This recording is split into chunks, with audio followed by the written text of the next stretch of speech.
Assalamualaikum warahmatullahi wabarakatuh. Innal hamdalillah nahmaduhu wa nasta'inuhu wa nastaghfiruh wa na'udzu billahi min shururi anfusina wa min sayyiati a'malina. Man yahdihillahu fala mudilla lahu wa man yudlil fala hadiya lahu. Ashhadu an la ilaha illallah wahdahu la syarika lahu wa asyhadu anna Muhammadan 'abduhu wa rasuluh. Qala ta'ala ya ayyuhalladzina amanu taqullaha haqqa tuqatih wa la tamutunna illa wa antum muslimun. Wa qala ya ayyuhan nasu taqu rabbakum alladzi khalaqakum min nafsin wahidah wa khalaqa minha zawjaha wa batha minhuma rijalan katsiran wa nisaa'a wattaqullaha alladzi tasaaluna bihi wal arham innallaha kana 'alaikum raqiba. Wa qala ya ayyuhalladzina amanu taqullaha wa qulu qawlan sadida yuslih lakum a'malakum wa yaghfir lakum dhunubakum wa may yuti'illaha wa rasulahu faqad faza fawzan 'azima. Amma ba'd. Rabbi shrah li sadri wa yassir li amri wahlul 'uqdatam min lisani yafqahu qawli. Allahumma anfa'na bima 'allamtana wa 'allimna ma yanfa'una wa zidna 'ilma. Jamaah kaum muslimin wal muslimat Masjid Muhammad Ramadan rahimani wa rahimakumullah. Alhamdulillah, segala puji kita haturkan kepada Allah Subhanahu wa taala, satu-satunya zat yang kita ibadahi, yang telah memberikan berbagai nikmat kepada kita, terutama nikmat sehat, nikmat kehidupan. Betapa banyak orang yang kemarin mereka masih berharap hidup pada hari ini, tetapi ajal telah mendahului mereka, sehingga mereka tidak lagi mampu memperpanjang amalnya, apalagi angan-angannya. Salawat dan salam semoga senantiasa tercurah kepada Nabi kita Muhammad SAW, yang mana kita mengharapkan kita termasuk orang yang diizinkan beliau minum di tenaga beliau di yaumul qiyamah. Amin ya mujibas sayyidin. Pada pekan yang lalu kita telah membahas hadis ke-23, hadis Ali bin Abi Thalib, yang mana dalam hadis tersebut terdapat perbedaan pendapat di kalangan ulama, apakah membasuh farji yang mengeluarkan madhi itu keseluruhannya ataukah sebagiannya. Dan yang rajih ataupun yang kuat adalah apa yang dikeluarkan pendapatnya dari kalangan Hanabilah, sebagian dari kalangan Malikiyah, bahwasanya wajib membasuh seluruh zakar atau farji ketika mengeluarkan madhi, dengan beberapa alasan sebagai berikut. Yang pertama, anna ghaslahu huwal haqiqatu minal hadis. Bahwasanya membasuhnya itu adalah sebagaimana yang dijelaskan dalam hadis secara nyata. Wa ghaslu ba'dihi majazun. Adapun membasuh sebagiannya adalah majaz atau kiasan, yahtaju ila qarinatin qawiyyah, yang butuh pada dalil, pada argumentasi yang kuat. Namun dalam hal ini wallahu taala alam belum ditemukan penjelasan yang memuaskan. Alasan kedua, mengapa harus dibasuh seluruh zakarnya adalah annal madhiya fihi syabahun minal mani. Bahwasanya madhi ada sisi kesamaan atau sisi keserupaan dengan mani, ditinjau dari sisi sebab keluarnya, min nahiyati sababi khurujihima, yaitu sama-sama keluar dengan sebab syahwat, walaupun kaifiyahnya berbeda. Wa taqarrubu launihima, dan hampir sama warnanya, hampir sama warnanya dan ditinjau dari sebab-sebab yang lain. Fahuwa ashbahu ma yakunu bijanabatin sughra. Sehingga bahwasanya madhi ini mirip dengan junub kecil atau janabah sughra. Yuqtasiru fihi atau yaqtasiru fihi an ghuslil badani kullihi ala ghuslil farj. Yang dicukupkan dari mengeluarkan madhi ini dari membasuh seluruh badan dan dengan membasuh farjinya saja. Ini alasan kedua bahwasanya madhi ada sisi keserupaan dengan mani dalam beberapa aspek. Dan yang ketiga adalah annahu yatasarrabu min hararati syahwah. Bahwasanya madhi keluar adalah sebagai respon dari panasnya atau bergelarannya syahwat. Fanadhahu kulluhu munasibun, dan mercikinya atau mencipratinya, membasuhnya pada seluruh zakar atau bagian farji adalah lebih tepat. Karena akan memperkecil panasnya syahwat. Berbeda apabila yang dipercik adalah bagian yang terkena saja, maka ini tetap membuat syahwat seseorang tetap bergelora atau tetap membara. Kemudian kita masuk pada hadis ke-24, al-hadis rabi' wal 20 tentang hukum fi husulil hadas. Hukum tentang apakah seseorang terkena hadas atau tidak. Al-Imam Abdul Ghani Al-Maqdisi rahimahullah ta'ala mengatakan, An Abbad bin Tamim, An Abdullah bin Zaid ibn Asim Al-Mazini, dari Abbad bin Tamim, dari Abdullah bin Zaid bin Asim Al-Mazini, beliau mengatakan, Syukiya ilan Nabiyyi sallallahu alaihi wasallam rajul. Seseorang diadukan kepada Nabi sallallahu alaihi wasallam. Syukiya itu adalah fi'il dengan mabni majhul. Mabni majhul adalah maksudnya susunannya tidak disebutkan pelakunya. Siapa yang mengadukannya tidak disebutkan. Tidak disebutkannya bukan karena tidak tahu, kadang-kadang karena sebab yang menyebutkannya sudah ma'ruf, sudah diketahui. Kadang-kadang pelakunya sengaja disembunyikan karena khawatir orang yang diadukan akan dengki atau iri dan seterusnya. Ya. Syukiya bi dhammi shin wa kasril kaf mabniyun lil majhul. Warrajulu qa'imun maqamal fa'il, atau dalam bahasa nahwu disebut naibul fa'il, pengganti dari fa'il. Jadi seseorang diadukan kepada Nabi sallallahu alaihi wasallam, yukhayyalu ilaihi, yang mana lelaki tersebut tergambarkan padanya atau terkhayalkan padanya, annahu yajidu syai'a fi shalah, bahwasanya dia mendapati sesuatu dari pembatal sholat. Ya. Adapun yang tadi disebutkan Asy-Syaqi, yang mengadukannya adalah perawi hadis ini, yaitu Abdullah bin Zaid, yang mana hal ini disebutkan oleh Syekh Abdul Ghani Al-Maqdisi di awal penyebutan sanad secara mu'allaq. Di awal penyebutan sanad sebelum menyebutkan teks hadisnya.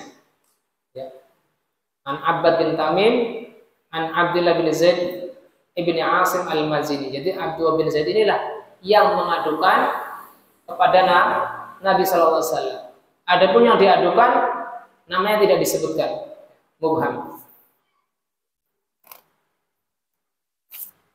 Maka Nabi sallallahu alaihi wasallam ketika mendapat pengaduan tersebut, seseorang ragu ketika sholat, dia merasakan ada sesuatu dari salah satu pembatal sholat.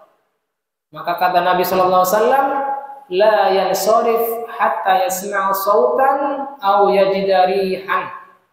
janganlah beranjak dari sholat, maksudnya janganlah membatalkan sholat sampai dia mendengar suara, maksudnya suara kentut, suara buang angin, au yajida rihan, atau mendapati angin yang dia rasakan keluar. Makna global dari hadis ini, bahwasanya hadis ini sebagaimana disebutkan oleh Al-Imam An-Nawawi termasuk dari kaidah Islam yang umum, min qawaidil Islamil 'ammah,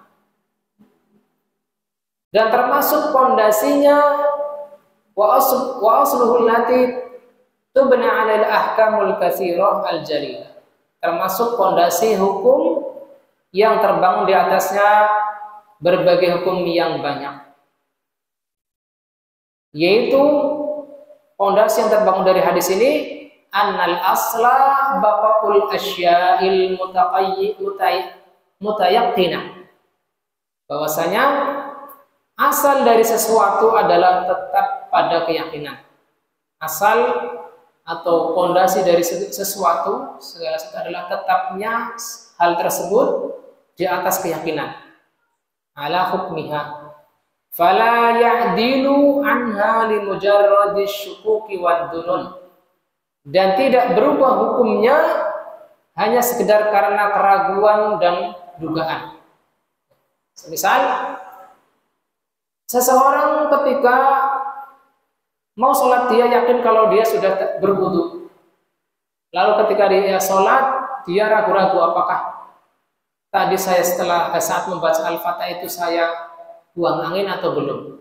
Apabila dia tidak yakin, maka dia tetap pada kondisinya yang telah berwudu, yaitu dalam kondisi suci.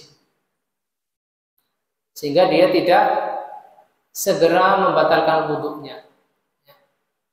Ini berbeda dengan orang yang terkena was-was. Dia memulai sholat saja, misalnya usolli sampai ketinggalan satu surat Al-Fatihah. Ya dia apa? Seakan-akan ketika hendak memulai sholat dia terkena keraguan terlebih dahulu, sehingga apa? Seakan-akan sholatnya tidak sah apabila dia tidak yakin kalau bisa mendatangkan niat ketika akan memulai sholat. Padahal di sini apa kaidahnya? Al-aslu baqaul asya al-mutayaqqinah ala hukmiha fala ya'dilu anha li mujarradi syukuk wad dhunun. Bahasanya asal dari segala sesuatu adalah tetap sesuai dengan keyakinannya sampai datang hal lain yang sama-sama yakin. Adapun hal lain yang tidak meyakinkan, yang ragu, maka tidak membatalkan hal yang meyakinkan tersebut. Ya. Contoh lain adalah apabila seorang suami yang telah yakin dia sudah mengadakan ijab kabul dengan istrinya, lalu ketika dia marah karena saking kalapnya, mungkin dia sudah mengucapkan talak atau belum. Nah, ketika dia sadar, dia ragu apakah tadi terucap kata talak atau belum. Maka apabila kondisinya dia masih ragu, maka kondisinya adalah sebagaimana keyakinan awal, yaitu dia sudah menikahi perempuan tersebut dan tidak batal karena keraguan. Karena keraguan apakah dia sudah menceraikannya atau belum.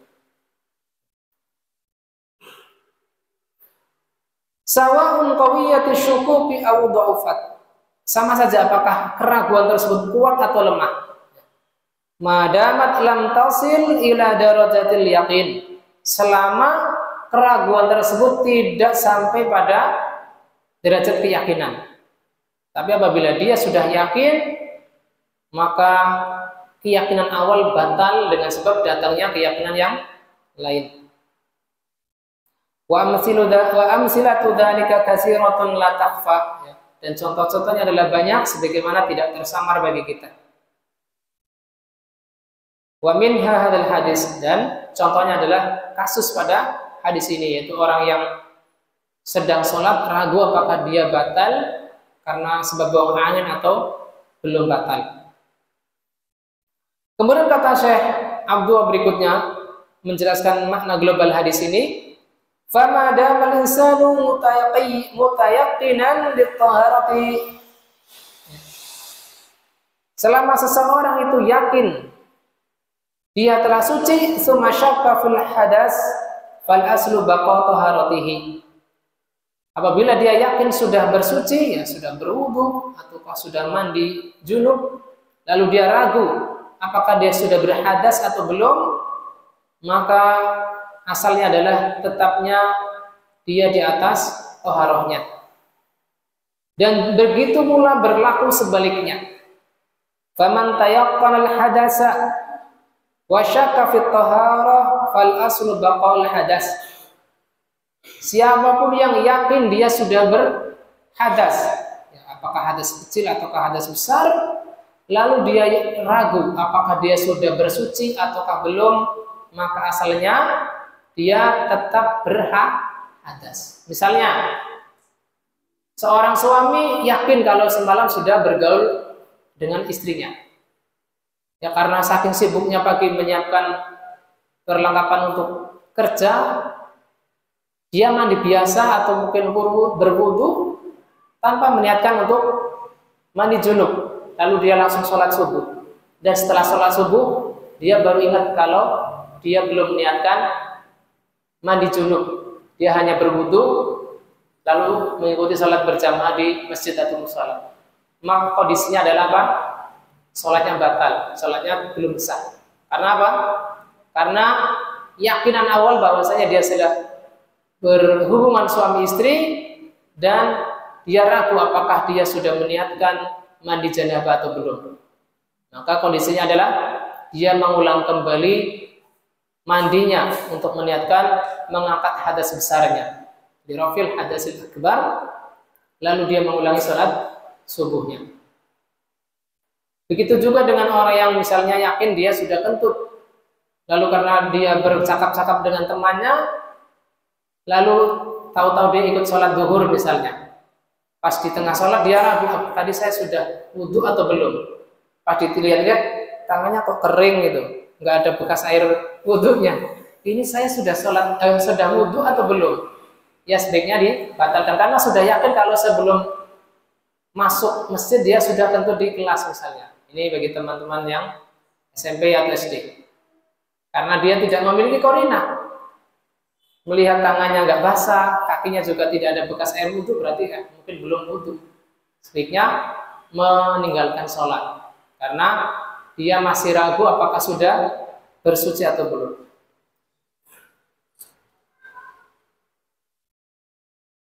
Wa min hadza asyab wal amkinah. Begitu juga berlaku tentang pada pakaian dan tempatnya. Berlaku kaidah ini. Fal aslu fiha taharah. Pada asalnya pakaian yang kita pakai atau tempat yang kita tempati untuk ibadah adalah pada asalnya adalah suci. Illa biyaqini najasatiha, kecuali dengan keyakinan bahwasanya pakaian atau tempat yang akan kita pakai adalah sudah terkena najis. Ya, misalnya kita mendapati pakaian kita sudah dicuci, maka itu sudah yakin. Lalu ketika kita tinggal sejenak belum kita pakai, tahu-tahu pakaian itu basah. Dan dia ragu apakah ini basahnya karena kencing hewan ataukah terkena najis yang lain atau tidak. Maka apabila dia sudah mencari qarinah, menciumnya tidak bau pesing misalnya, dan tidak ada qarinah lain, maka al-aslu fiha taharah. Bahwasanya dia tetap dalam keadaan awalnya itu suci karena kita sudah yakin bahwasanya pakaian tersebut sudah dicuci. Wa min dzalika, dan contoh lain adalah ada rakaat fi shalah. Jumlah rakaat ketika salat. Faman tayaqqana salasan masalan wa syakka fi rabi'ah fal aslu adamiha. Barang siapa yang yakin dia sudah mengerjakan 3 rakaat, lalu dia ragu apakah ini saya berdiri di rakaat keempat atau masih sholat rakaat ketiga, misalnya sholat isya misalnya, atau sholat zuhur dan asar, maka al aslu adamiha, ya pada asalnya dia yakin sudah 3 rakaat, tetapi ragu yang keempat. Maka yang yakin dah yang diutamakan yaitu 3 rakaat. Dia tinggal menambah 1 rakaat lagi dan sujud sahwi karena ragu-ragu ketika sholat. Wa min dzalika man syakka fi talaqi zaujatihi. Begitu juga dengan kasus orang yang ragu apakah dia sudah menceraikan, sudah melafalkan lafaz cerai dengan istrinya, fal aslu baqaun nikah. Maka pada asalnya dia masih tetap dalam pernikahannya, belum diceraikan karena dia ragu, belum sampai pada derajat keyakinan. Dan contoh-contoh lain bisa dikiaskan dengan kasus pada hadis ini. Beberapa pelajaran dari hadis ke-24 ini, yang pertama adalah al-qaidatul 'amah, kaidah umum dalam hadis ini, yaitu annal asla baqa'u ma kana 'ala ma kana. Yaitu secara asal adalah tetapnya sesuatu sebagaimana keadaannya. Sampai datang apa? Hal yakin yang lain yang bisa menggantikannya. Adanya datang keraguan ataupun dugaan-dugaan yang tidak sampai pada derajat keyakinan, maka tidak menggantikan hal yakin yang semula. Ya, sebagaimana tadi contoh pada masalah toharo, masalah nikah, masalah jumlah rakaat dan lain sebagainya. Kemudian nomor 2, anna mujarrad syakki fil hadasi la yubtilul wudu. Ya, sekedar ragu telah berhadas, ya, telah buang angin misalkan, maka tidak membatalkan wudu wala sholat, dan tidak pula membatalkan sholat. Tetapi apabila dia yakin, misalnya saya yakin tadi setelah wudu saya tertidur, ya, maka itu membatalkan wudunya karena dia telah yakin sudah mimpi, misalnya sudah wudu subuh misalkan, karena nunggu abinya mandi misalnya, lalu dia tertidur, maka hendaknya dia berwudu kembali karena dia yakin ketika terkantuk-kantuk sempat bermimpi dan membangunkannya pun tidak cukup dipanggil tetapi digoyang-goyangkan, sehingga itu sudah termasuk kategori lelak. Kemudian yang ketiga, tahrimul insirafi minas salati li ghairi sababi bayyinin. Terlarangnya keluar dari sholat, maksudnya terlarangnya membatalkan sholat tanpa sebab yang meyakinkan,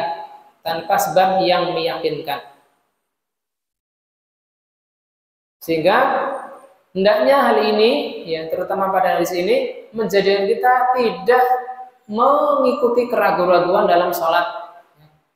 Semisal mengulang-ulang niat misalnya, karena dia terbiasa dengan melafalkan niat, lalu ketika sudah latihan meniatkan dari hati, dia terus mengulang-ulangnya sampai memudaratkan sholatnya karena tidak mendapati takbiratul ihram imam. Kemudian yang keempat, an-rihal kharijata minad duburi bi sautin aw bi ghairi saut naqidatun lil wudu'i.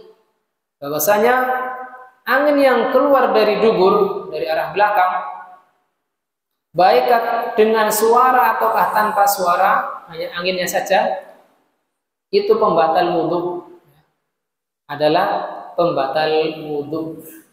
Ya, kita tahu bahwasanya angin yang keluar itu sifatnya bisa kita tahan dan bisa kita lepaskan.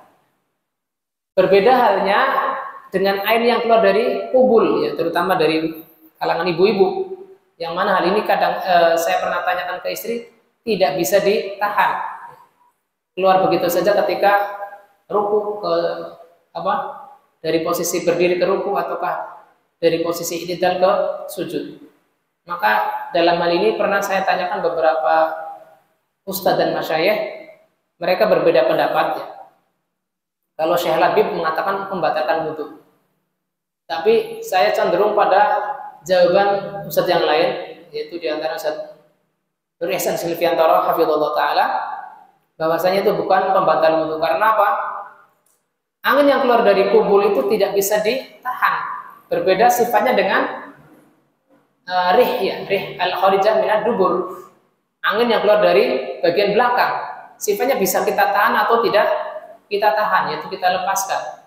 Sehingga kalau yang dari belakang jelas membatalkan wudu tanpa ada perselisihan.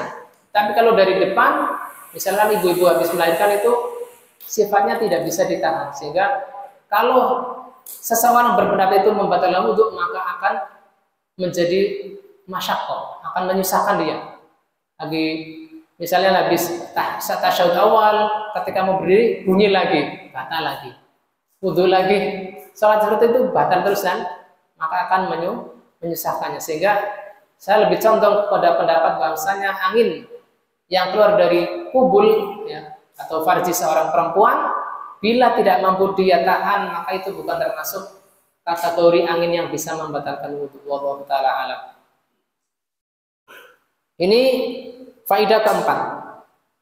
Faidah kelima, yuradu min sima'i saut, yang dimaksud dengan mendengar suara, wa wujudanir rih, dan mendapati angin yang dia rasakan, fil hadis at-tayaqqunu min dzalik.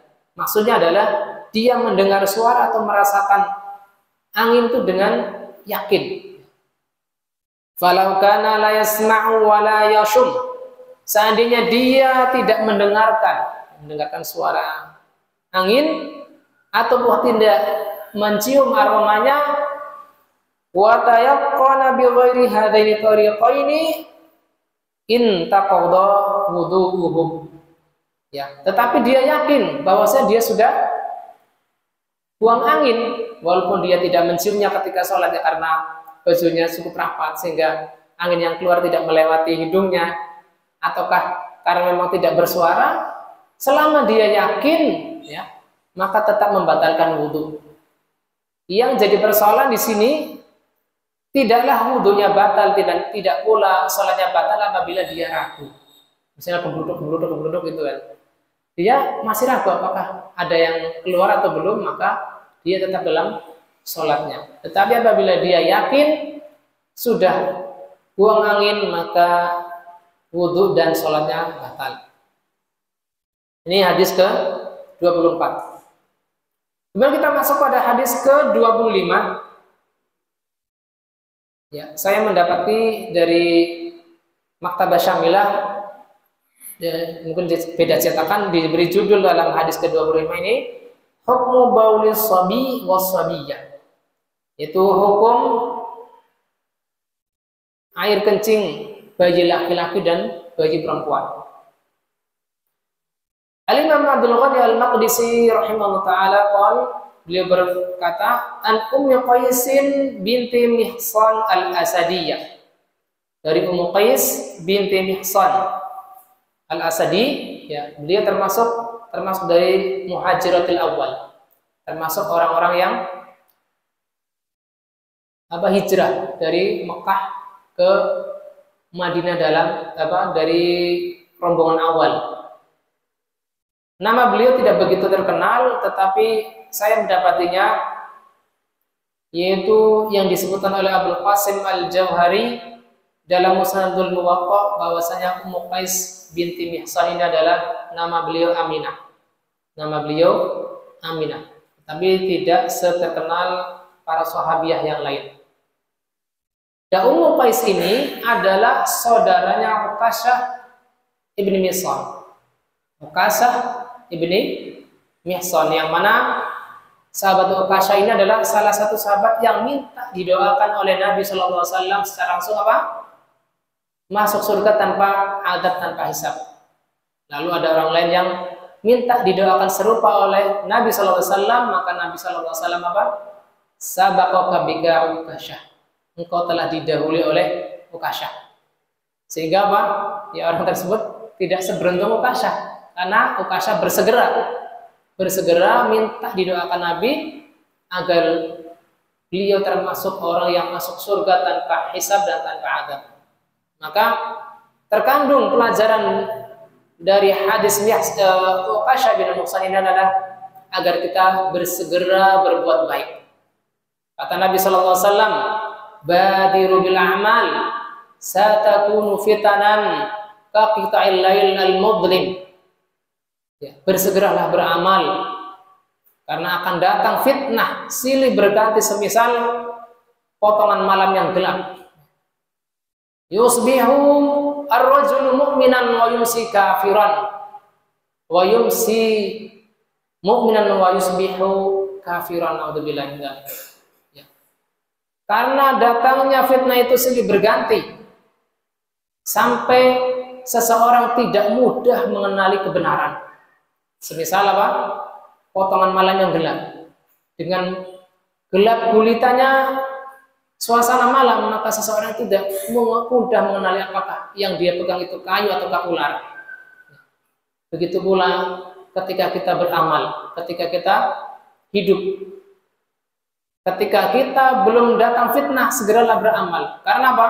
Ketika telah datang fitnah satu demi satu, kita akan terombang-ambing. Dan apakah yang kita amal itu termasuk kebenaran ataukah kebatilan.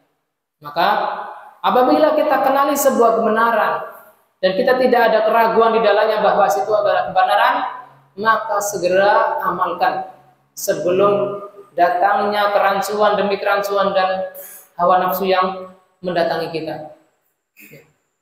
Karena apabila datang fitnah tersebut, maka kita menjadi orang-orang yang misal karena sudah menyia-nyiakan kesempatan demi kesempatan. Nasallallahu salamata wal afiyah. Baik, kita masuk ke hadis Ummu Qais binti Mihsan al-Asadiyah ini. Annaha atat bibnilaha saghirin. Bahwasanya Ummu Qais ini datang dengan anaknya yang masih kecil, lam yakuliz ta'am ila Rasulullah sallallahu alaihi wasallam, yang mana bayi tersebut belum makan apapun. Didatangkan kepada kepada Rasulullah sallallahu alaihi wasallam, fa ajlasahu Rasulullah sallallahu alaihi wasallam fi hijrihi. Maka Nabi sallallahu alaihi wasallam mendudukkan anak Ummu Qais ini dalam pangkuan beliau. Fa bala ala thawbihi. Maka tatkala didudukkan di pangkuan Nabi, ternyata apa? Bayi tersebut buang air kecil di atas kainnya. Fada'a bima'in fanadhahu ala thawbihi wa lam yaghsilhu. Beliau minta didatangkan air untuk memerciki air kencing tersebut di atas kainnya dan tidak mencucinya. Hadis ini diriwayatkan oleh Imam Bukhari dan Al-Imam Muslim. Wa fi hadis Aisyah Ummul Mukminin, dan dalam hadis yang diriwayatkan oleh Aisyah Ummul Mukminin, anna Rasulullah sallallahu alaihi wasallam utiya bisabiyyin.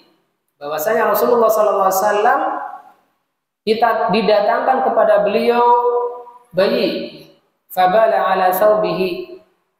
Ya, kasusnya sama, yaitu bayi tersebut kencing di kain Rasulullah SAW. Fada'a bima'in fa'atba'ahu iyyah, dan menyemprotkan atau mencipratkan air tersebut pada kain tersebut. Dan dalam lafaz Muslim, fa'atba'ahu baulahu wa lam yaghsilhu.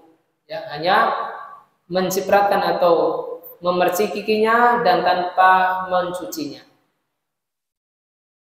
Makna global dari hadis ini, karena sahabatu radhiyallahu anhum ya'tuna an-nabiyya sallallahu alaihi wasallam bi atfalihim liyanalu min barakatihi wa barakati du'aihi lahum.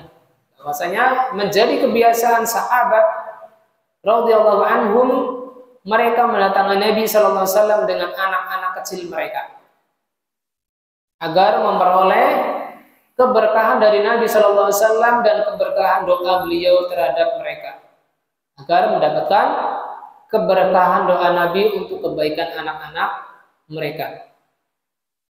Wa kana sallallahu alaihi wasallam min latafatihi wa karami akhlaqihi yastaqbiluhum bima jabalahu Allahu alaihi.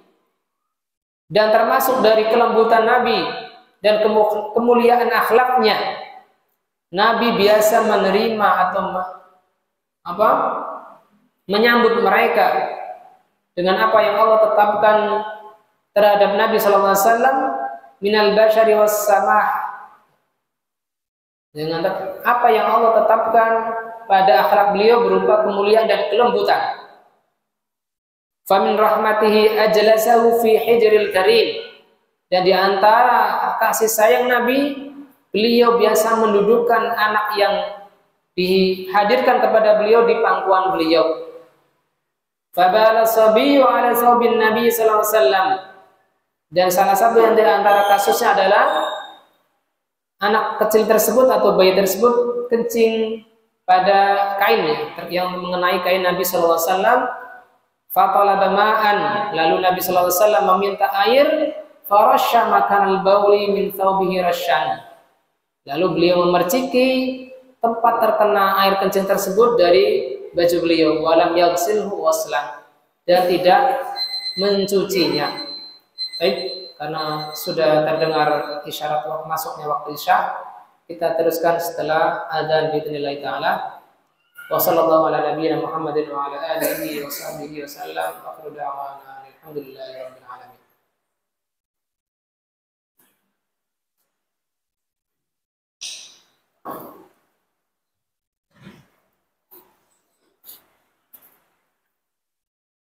Allahu akbar. Allahu akbar.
Bismillah, alhamdulillah, wassalatu wassalamu ala rasulillah wa ala alihi wa sahbihi wa man wala amma ba'd. Baik, kita lanjutkan kembali pembahasan hadis ke-25 ini. Setelah Syekh Abdullah bin Abdurrahman Al-Basam rahimahullah ta'ala membawakan makna umum dari hadis ini, beliau membawakan ikhtilaful ulama atau perbedaan ulama. Kata beliau, yara ta'ifatun minal ulama anna dzakara wal unsa sawa'un fil iktifa'i bin nadha qiyasan lil unsa 'ala dzakar. Sebagian ulama berpendapat bahwasanya bayi laki-laki dan bayi perempuan itu sama, yaitu dengan mencukupkan dengan memercikkan air pada bekas air kencing bayi-bayi tersebut, dengan analogi bahwasanya bayi perempuan itu sama dengan bayi laki-laki. Wa ta'ifatun ukhra, dan sekelompok ulama yang lain berpendapat annahum sawa'un fi wujubil ghusl wa 'adamul iktifa'i bin nadha, dan segolongan ulama yang lain berpendapat sebaliknya, yaitu bahwasanya wajib dicuci dan tidak cukup diperciki. Wa kila ta'ifataini lam tastanida ila dalil. Kedua kelompok dari ulama tersebut yang berpendapat dengan dua pendapat tersebut tidak bersandar pada dalil yang jelas. Yang benar adalah apa? Khusus bayi laki-laki yang belum makan selain air susu ibunya adalah cukup diperciki. Dan ini sudah ada pembagian jenis najis yang sebagaimana dahulu kita pelajari. Ya, ada najis mukhaffafah, ada najis mutawasithah, dan ada najis mughaladhah. Najis yang mukhaffafah adalah kencing bayi laki-laki yang belum mengkonsumsi sesuatu pun selain air susu ibunya. Ya. Adapun najis mutawasithah adalah seluruh jenis kencing, ya, termasuk kencing anak perempuan yang masih bayi walaupun belum makan sesuatu pun selain mengkonsumsi air susu ibunya. Kata beliau, wan nadhahu lidzakari, yaitu cukup dengan memercikan air pada air kencing laki-laki yang belum makan sesuatu selain air susu ibu, wal ghuslu lil unsa, dan mencucinya bagi bayi perempuan. Walladzi tadullu alaihi al-ahaditsus sahihatus sarihah, yang hal ini ditunjukkan dalam banyak hadis yang sahih lagi jelas. Wa huwa madhhabul a'immah, dan ini adalah pendapat para a'immah di antara al-Imam Asy-Syafi'i, Ahmad, Ishaq di sini ada Ishaq ibn Rahuyah, guru Imam Al-Bukhari, kemudian Al-Auza'i, Ibnu Hazm, Ibnu Taimiyah, Ibnu Al-Qayyim, wa ikhtarahu Syekhuna Ibnu Sa'di rahimahumullah, dan juga dipilih oleh guru Syekh Abdurrahman Al-Basam, yaitu Syekh Abdurrahman bin Nasir As-Sa'di rahimahullah. Pelajaran dari hadis ke-25 ini, yang pertama adalah najasatu baulil ghulami, bahwasanya status air kencing air kencing bayi laki-laki adalah najis. Wa illam yakulit ta'am li syahwatihi, li syahwah, walaupun bayi laki-laki tersebut belum makan selain mengkonsumsi air susu ibunya. Ya kan cuma diperciki, Ustaz? Iya, walaupun cuma diperciki tetap najis. Hanya saja kaifiyah pembersihannya cukup ringan. Nanti disebutkan kenapa kok diringankan. Itu adalah tatabu al-hikam minal ulama, yaitu pencarian hikmah kenapa kok dibedakan antara bayi laki-laki dan bayi perempuan yang statusnya sama. Yang kedua ada kifayatur rashi alladzi la yablughu darajatal jarayan li tathhiri baulil ghulam, yaitu mencukupkan cipratan atau percikan yang tidak sampai mengalirkan air, untuk membersihkan air kencing bayi laki-laki yang belum mengkonsumsi selain air susu ibunya. Bagaimana kalau minum susu formula? Bagaimana? Sudah terkategori najis mutawasithah atau tetap najis mukhaffafah?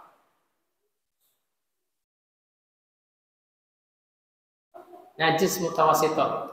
Karena air susu formula kan ini selain dari air susu ibu, walaupun sama-sama susu, ya, tapi dia sudah terkategori dengan makanan selain air susu ibu. Jadi sudah masuk kategori najis mutawasito yang wajib dicuci. Faedah ketiga atau pelajaran ketiga, akhlakun nabiyyi sallallahu alaihi wasallam al-karimatu, yaitu akhlak nabi yang mulia.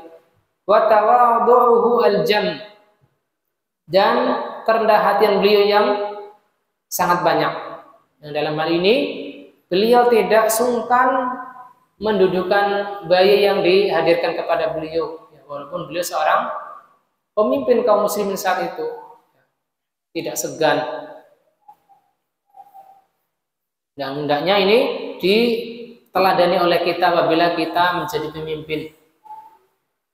Kemudian faidah tambahan, kata Syekh Abdullah, ikhtalafa ulama fi sababil ladzi aujabat tafriqu baina baulil ghulam.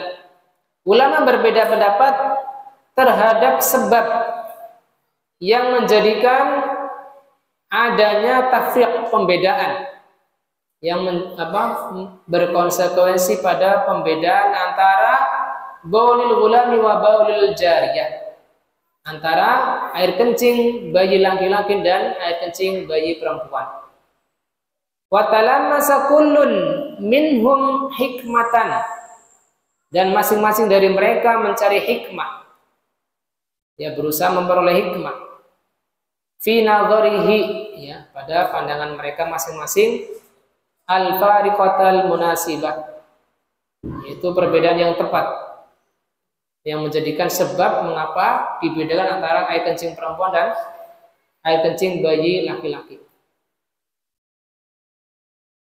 Ada dua hikmah yang paling besar, ya, wa asanu hadit talmisat ahadul amrayni. Yang pertama adalah annal ulama indahu hararatun ghariziyah zaidatu ala hararatil jariyah. Bahwasanya air kencing bayi laki-laki itu lebih panas, lebih tinggi, ya, daripada suhu air kencing bayi perempuan. Tadbaqut ta'ama, yang gunanya adalah untuk mencerna makanan. Wa talattafal fadalatil kharijah, dan fungsinya juga melembutkan kotoran yang akan keluar. Ini menurut para ahli tib, ya, ahli kesehatan saat itu. Wa ma hadhil hararatiz zaidati kaun ta'amul tifli latifan li'annahu laban. Dan bersama dengan tingginya suhu air kencing bayi laki-laki ini, yang mereka makan adalah makanan yang masih lembut, yaitu air susu ibunya.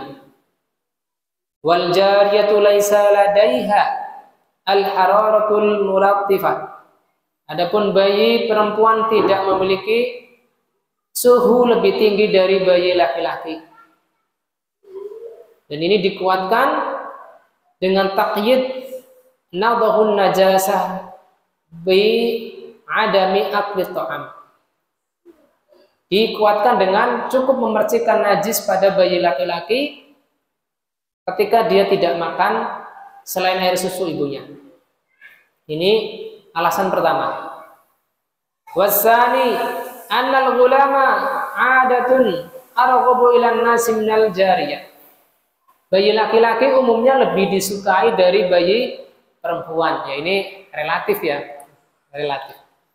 Fayaktsuru hamluhu wa naqluhu, ya, karena lebih disukai ini maka lebih sering diemban, ya, lebih sering dibawa dan bergonta-ganti orang. Maka lebih mungkin orang yang membawanya itu lebih mungkin terkena najis daripada bayi perempuan. Mimma yusabibul masyaqqah wal haraj. Apabila lebih memungkinkan orang yang membawanya itu terkena najis, maka akan susah apabila terkena najis dicuci baju-baju orang yang membawanya. Fasumiha bitakhfifi najasati, maka ada keringanan untuk membersihkannya, yaitu dengan rasyu alladzi la yablughu jarayan la yablughu darajatil jarayan, yaitu cukup dipercikan untuk membersihkan najis kencing bayi laki-laki. Apalagi kita mengenal bahwa syarat kita penuh dengan kemudahan. Ini alasan kedua. Dan sesuai dengan kaidah umum al-masyaqqatu tajlibut taisir. Kaidah fikih apa? Kesusahan membawa kemudahan. Apabila ada hal-hal yang menyusahkan seseorang, maka bisa diganti dengan kemudahan yang lain. Ya, misal orang yang biasa sholat zuhur 4 rakaat ketika melakukan perjalanan yang notabene dominasinya adalah rasa susah, maka ada keringanan bentuknya adalah qashar. Ada juga keringanan dalam bentuk menjamak 2 sholat antara zuhur dan asar. Begitu pula ada keringanan boleh berbuka ketika berpuasa dan lain sebagainya. Ala anna ba'dal ulama'i ja'aluhu minal mazail ta'budiyah. Akan tetapi sebagian ulama yang lain menjadikan masalah ini, ya, masalah pembedaan antara cara mencuci kencing bayi laki-laki dan kencing bayi perempuan adalah masalah di antara masalah-masalah ta'budiyah yang tidak bisa dicerna hikmahnya secara akal. Bukan masalah ta'quliyah. Allati la tuqal hikmatuha. Sehingga sikap kita hanya sami'na wa ata'na. Ya, tidak perlu mempermasalahkan terlalu jauh. Kalau kita terlalu mempermasalahkan alasannya, bagaimana apabila alasan tersebut tidak ada? Misalnya bayi tersebut tidak biasa diemban sama ibunya, sama ponakannya, sama budenya dan seterusnya. Apakah lalu kalau ketika kencingnya mengenai baju terus kita cuci? Tentu tidak. Sehingga masalahnya adalah ta'abudiyah, yaitu kita cukup mendengar bahwasanya ini ada pembedaan cara mencucinya, maka kita cukup praktekkan, ya. Karena biasanya masa bayi laki-laki mencukupkan dari minum air susu itu sebentar, tidak lama, sehingga kita cukup termudahkan dalam hal ini. Kita masuk pada hadis ke-26.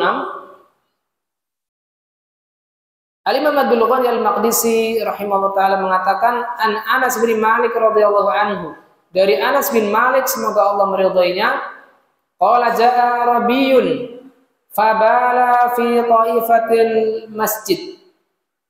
Seorang laki-laki Arab, ya, laki-laki Badui datang ke masjid Nabi sallallahu alaihi wasallam, lalu dia kencing di salah satu sudut masjid. Fazajarahun nas, dan para sahabat pun mengusirnya karena menganggap bahwasanya kencing di masjid itu perkara besar.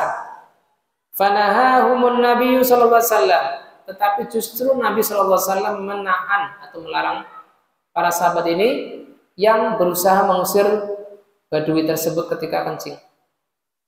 Falamma qadhabahu lahu amara Nabi sallallahu alaihi wasallam bidanubin min ma'in.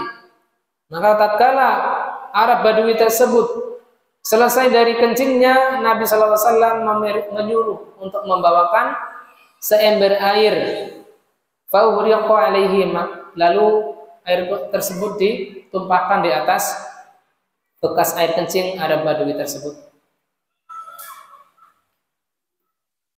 Beberapa mufradat asing dari hadis ini, diantaranya A'rabi.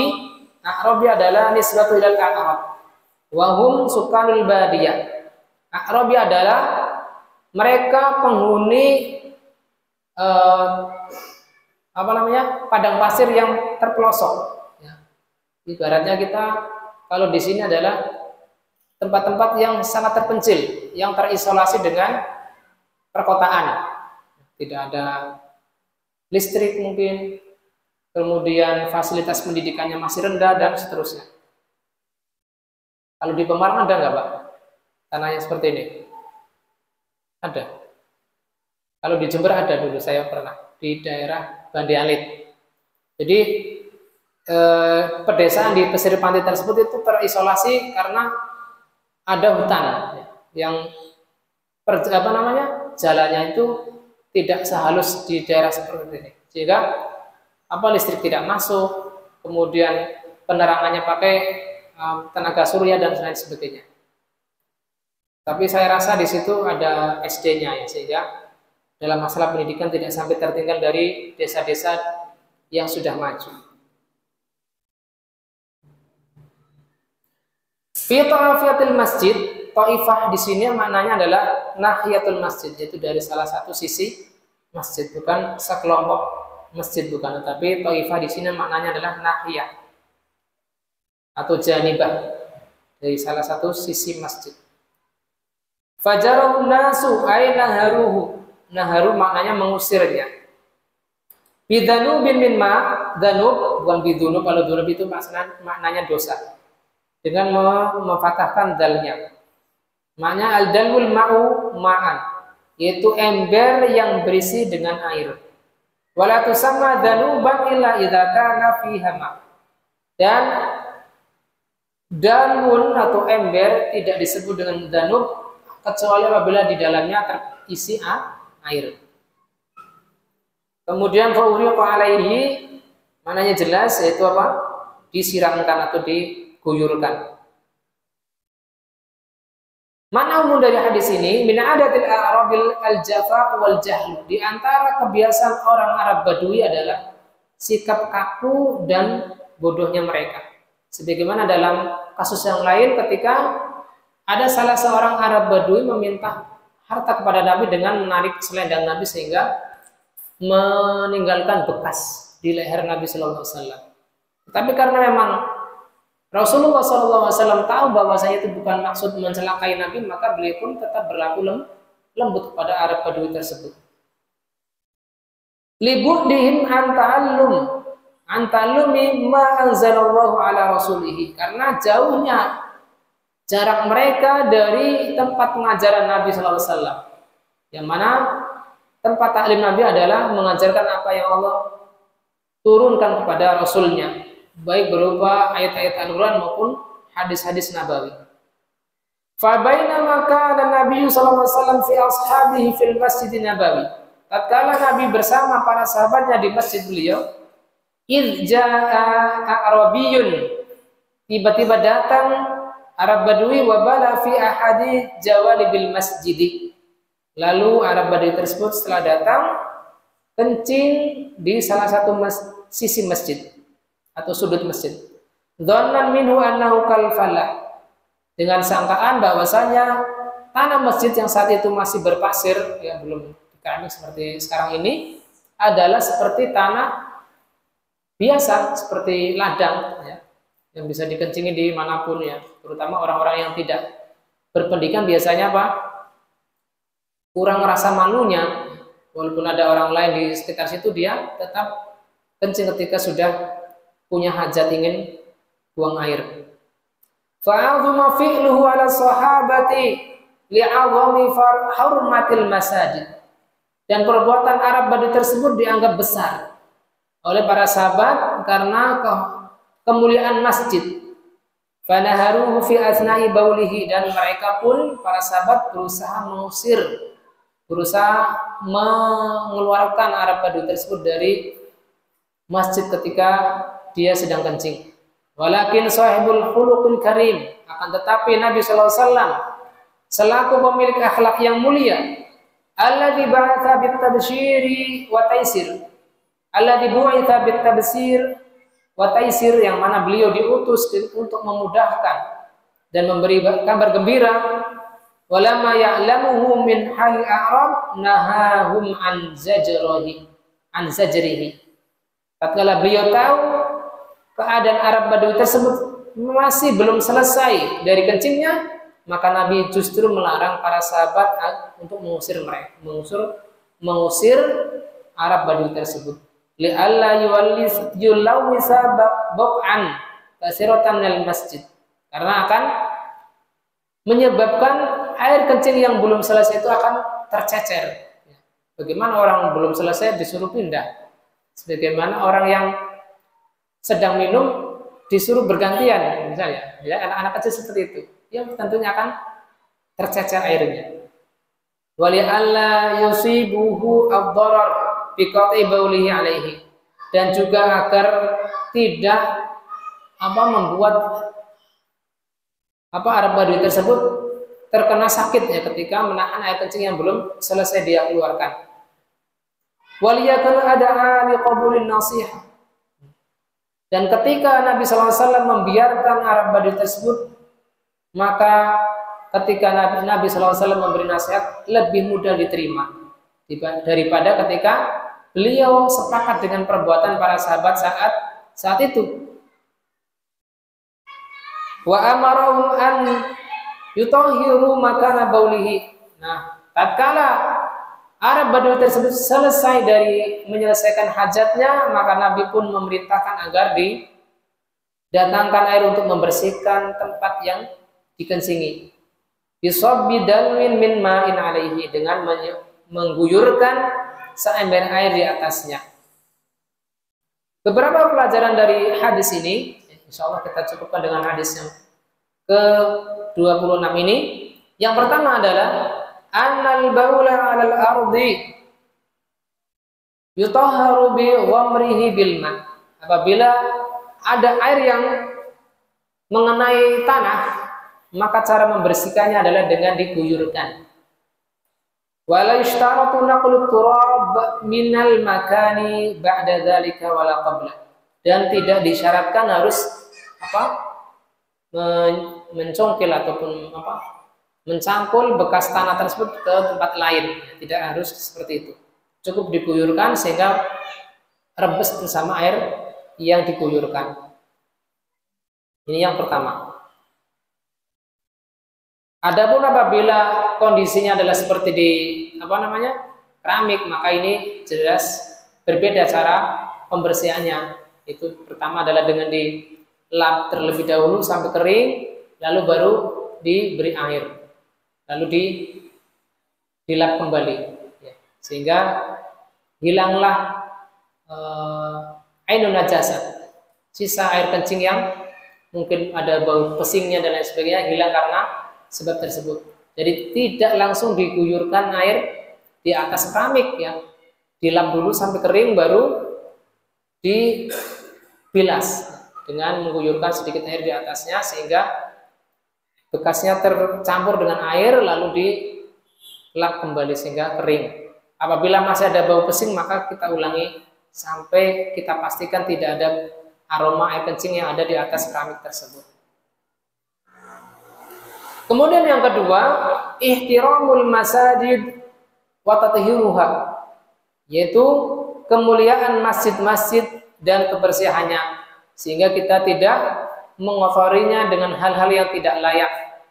Semisal kencing di sembarang sudut masjid dan lain sebagainya. Pelajaran ketiga, samahatu khuluqin Nabi sallallahu alaihi wasallam, yaitu keluasan akhlak Nabi sallallahu alaihi wasallam. Faqad arsyadal arabiyya bi rifqin walayyinin ba'da ma balagha. Bahwasanya beliau sallallahu alaihi wasallam memberikan bimbingan kepada Arab Badui dengan penuh kelembutan setelah Arab Badui tersebut kencing. Mimma ja'alahu yaqul, sehingga Arab Badui tersebut sempat terucap doa, Allahumma arhamni wa Muhammadan. Ya Allah, ini Arab Baduinya berdoa, ya Allah rahmatilah aku dan Muhammad. Wala tarham ma'ana ahadan, dan jangan engkau beri rahmat kepada seorang pun selain kami berdua. Ya. Karena apa? Para sahabat menampakkan sikap galak. Ini orang kok nggak sopan, kencing sembarangan di masjid, sehingga berusaha ditangkap itu. Sehingga karena saking lugunya Arab Badui tersebut sampai berdoa apa? Wala tarham ma'ana ahadan. Jangan beri rahmat, jangan kasih sayangi selain kami berdua saja, yaitu saya dan Nabi Muhammad SAW. Sebagaimana hadis ini, lafaz ini disebutkan dalam Sahih Bukhari. Kemudian pelajaran keempat, bu'du nadharihi sallallahu alaihi wasallam wa ma'rifatuhu li li tabai'in nas, yaitu jauhnya pandangan Rasulullah SAW dan pengetahuan beliau terhadap berbagai tabiat manusia, yang mana beliau bisa lembut pada saatnya dan keras pada saatnya. Jadi bukan berarti oh ini dalil bahwasanya Nabi Muhammad itu lembut, nggak boleh keras kamu sebagai salafi, enggak. Ada saatnya Nabi SAW keras dan ada saatnya Nabi SAW bersikap lembut. Apabila beliau menyikapi orang-orang yang masih lugu, semisal pada kasus ini, maka Nabi SAW bersikap lembut. Tetapi apabila yang berlaku salah itu adalah sahabat yang dikenal ilmunya, maka Nabi memperlakukannya keras. Sebagaimana kasus Mu'adz bin Jabal ketika mengimami masyarakat di kampungnya Mu'adz dengan bacaan surat Al-Baqarah. Sehingga apa? Ada salah satu sahabat dari kaum beliau yang memisahkan diri. Maksudnya apa? Sholat isya sendiri. Karena apa? Menunggu bacaan Mu'adz itu terlalu lama sehingga khawatir mungkin terkena kantuk, kemudian tidak bisa mengelola kebunnya dan seterusnya, sehingga niat memisahkan diri. Maka kata Nabi apa? Apakah engkau ingin menjadi pemfitnah manusia ya Mu'adz? Terus menerus beliau mengulang tersebut sehingga Mu'adz pun sangat menyesal. Karena apa? Karena tidak hikmah dalam berlaku di masyarakat karena sholat isya terlalu panjang. Jadi bukan berarti bahwasanya Nabi terus lembut dalam semua hal, tetapi beliau lembut pada saatnya dan beliau bersikap tegas pada saat yang lain yang sesuai dengan kondisinya. Kemudian yang kelima, inda tazahumil mafasid yartakibu akhfaha. Ketika ada dua mafsadat yang saling bertentangan, ya, ada satu hal, ada sisi mafsadat, ada kerusakan, dan satu hal lain ada sisi kerusakan juga, maka diambil yang paling ringan kerusakannya. Yang dalam hal ini membiarkan Arab Badui tetap kencing itu ada mafsadat. Tetapi ketika apabila dia dikerasi lalu diusir, mafsadatnya lebih besar, sehingga Nabi memilih untuk membiarkan Arab Badui tersebut untuk tetap kencing sampai selesai. Faqad tarakahu yukmilu bawluhu, ya, yukmilu bawlahu li ajli ma yatarattabu minal adrar bi qat'ihi alaihi. Yang mana Nabi sallallahu alaihi wasallam membiarkan Arab Badui tersebut menyelesaikan kencingnya agar tidak menjadikan hal yang menyakitkan ketika dia menghentikan kencingnya dengan terpaksa sebelum selesai. Memang bahwasanya beliau sallallahu alaihi wasallam, Nabi sallallahu alaihi wasallam ketika membiarkan Arab Badui tersebut ada saat kencing ada kemudaratan, tetapi tidak lebih besar apabila beliau mencegahnya yang akan memudaratkan Arab Badui tersebut karena terkena sakit dan najisnya pun akan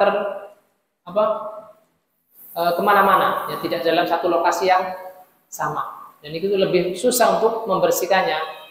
Berbeda apabila kencingnya di satu lokasi, maka lebih mudah dalam membersihkannya. Poin ke-6, innal bu'da 'anil nasi wal muduni yusabibul jafa wal jahlu. Jauh dari berinteraksi dengan masyarakat dan jauh pula dari adab perkotaan, orang-orang yang yang sudah berpendidikan menjadikan sikap kaku dan bodoh. Ya, karena apa? Jauhnya berinteraksi dari masyarakat yang sudah mengenal peradaban. Hal ini sebagaimana yang terjadi pada Arab Badui kebanyakan. Kemudian yang ketujuh, ar-rifqu bi ta'limil jahil. Hendaknya seseorang yang berprofesi sebagai pendidik, hendaknya dia berlaku lembut ketika mengajari orang yang masih bodoh, ya. Tidak langsung berlaku keras sehingga menjadi tanfir, menjadi sebab orang jahil tersebut lari atau menjauh dari dakwah. Mungkin ini saja yang bisa kita bahas. Kurang lebihnya mohon maaf apabila ada hal yang muskilah bisa ditanyakan di luar majelis. kita tutup majelis kita dengan doa kafaratul majelis.